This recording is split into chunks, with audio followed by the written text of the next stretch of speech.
This is Amira. At just 12 years old, she had seen more pain than many people face in a lifetime. Born on the streets of Lagos to a mother battling mental illness, Amira had no father, no home, and no one to protect her. She had spent only 2 years in school before dropping out when the woman who used to pay her fees suddenly disappeared. From that day, she became just another forgotten child, barefoot, hungry, and invisible.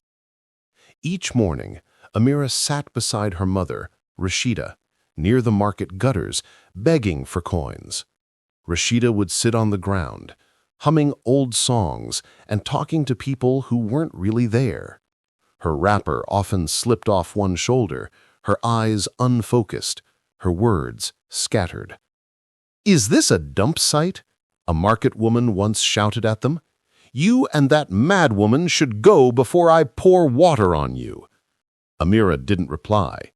She was used to it, the insults, the spit, the names. Daughter of a mad woman, street girl, cursed child. She had heard it all. What hurt most wasn't the words. It was how people looked at her, with pity, but never with help. Her mother hadn't always been like this. On rare good days, Rashida would sing lullabies in Yoruba and call her my star. But those moments were short, gone before Amira could hold on to them. She didn't know who her father was. "Who's my daddy?" she once asked when she was little. Rashida had stared at the sky and said, "Maybe the rain, maybe the wind." That was the only answer she ever got. At night, they slept under a broken kiosk by the roadside. If it rained, they got drenched. If it was hot, they burned. Their bed was a flattened carton box. Their blanket was silence. Amira had stopped crying a long time ago. Crying didn't change anything. Hunger didn't care about tears. Still, somewhere inside her, a small light refused to die. She dreamed, not of fancy clothes or big houses, but of sitting in a classroom again, writing in a notebook, wearing a clean uniform, raising her hand when the teacher asked a question. But who would send the daughter of a madwoman to school? One morning, as Amira counted the few coins they had collected, a crumpled 10 naira note and 3 dirty coins, her mother suddenly shouted at a passing car, "Give me back my wings!" The driver honked and sped off. Amira's face burned with shame. She looked down at her feet, dusty and cracked, and then across the road, where a girl about her age stood in a clean school uniform, holding a lunchbox. Their eyes met for a moment.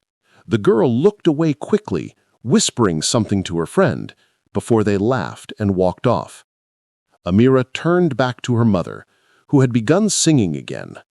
She whispered softly, "One day, I'll leave here. One day, I'll sit in a real classroom." But the street didn't care about dreams. The day Amira's life began to change started like any other. The morning sun was harsh, and the market buzzed with noise. Sellers shouting, buses honking, people rushing past without a glance. Amira sat under a wooden stall, fanning her mother, who was muttering to herself again.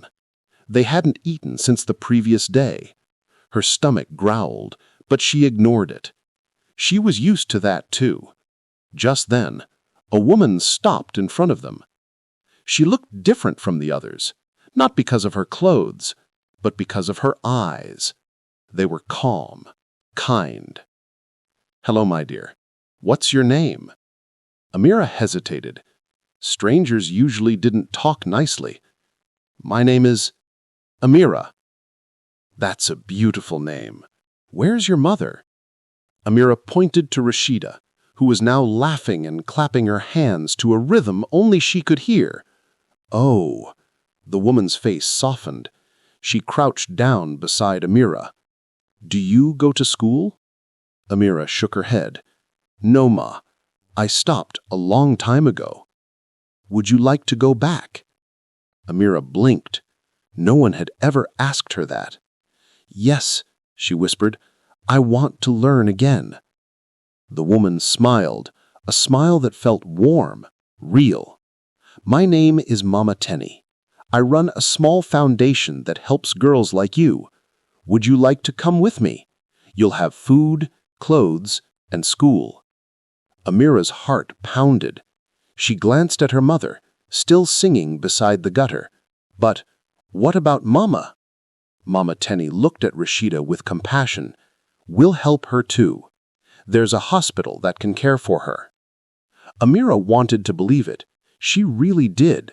But she'd heard promises before from people who never came back. So she asked, quietly, You won't forget us, right? Mama Tenny reached into her bag and pulled out a small bread roll. Eat this. I'll come back tomorrow. I promise. That night, Amira didn't sleep. She held her mother's hand tightly under the kiosk, her mind racing. Could it be true? Could someone really want to help them? Not out of pity, but kindness.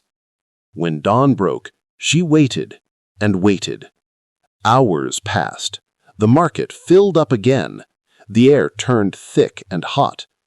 Amira began to think the woman had lied too. But just as the afternoon sun began to fade, she saw her. Mama Tenny was walking towards them, holding a small bag and smiling as if she had never left. Amira, she called out. The girl ran to her, tears in her eyes. You came. I told you I would, Mama Tenny said gently. Now let's start your new life. She took Amira and her mother to a nearby shelter. For the first time, Amira ate until she was full. She took a real bath, slept on a real bed.